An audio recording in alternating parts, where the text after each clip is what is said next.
សូមជម្រាបជូនសាធារណជនមេត្តាជ្រាបថាក្រុមអនុព័ន្ធយោធាបរទេសប្រចាំព្រះរាជាណាចក្រកម្ពុជាចុះសង្កេតការណ៍នៅច្រកអូស្មាច់ខេត្តឧត្តរមានជ័យប៉ុន្តែគួរឲ្យសោកស្ដាយបំផុតក្នុងអំឡុងពេលកំពុងសង្កេតការណ៍និងត្រួតពិនិត្យនៅទីតាំងជាក់ស្ដែងក៏មានករណីផ្ទុះអាវុធបង្កឡើងដោយកម្លាំងយោធាថៃចំនួន5លើកចន្លោះពីម៉ោង 10:35 នាទីព្រឹកដល់ម៉ោង 11:09 នាទី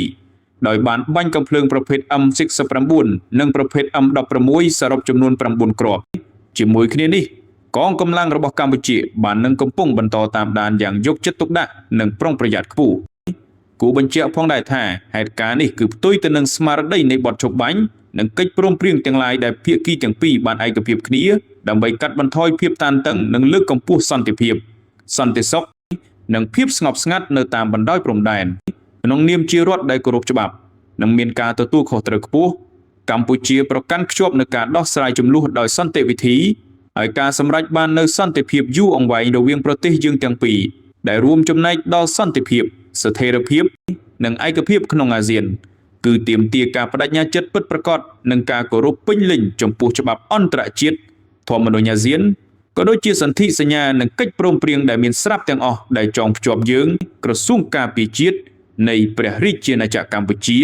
សូមបញ្ជាក់សារជាថ្មីនៅការបដិញ្ញាចិត្តយ៉ាងម៉ឺងម៉ាត់ក្នុងការគោរពនិងអនុវត្តយ៉ាងពេញលេញខ្ជាប់ខ្ជួននៅសេចក្តីប្រកាសរួមនៃកិច្ចប្រជុំពិសេសលើកទី3នៃគណៈកម្មាធិការព្រំដែនទូទៅកម្ពុជាថៃ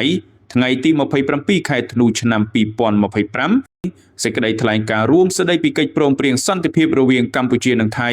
ថ្ងៃទី26ខែតុលាឆ្នាំ2025និងកិច្ចព្រមព្រៀងពាក់ព័ន្ធផ្សេងទៀតសម្ដៅស្វែងរកដំណោះស្រាយដោយសន្តិវិធីយុត្តិធម៌និងយូរអង្វែងស្របតាមច្បាប់អន្តរជាតិក៏ដូចជាសន្ធិសញ្ញានិងកិច្ចព្រមព្រៀងដែលមានស្រាប់រវាងប្រទេសទាំងពីរអាស្រ័យដូចបានជម្រាបជូនខាងលើសូមសាធារណជនអ្នកសារព័ត៌មានជាតិនិងអន្តរជាតិជ្រាបជាព័ត៌មានបដិប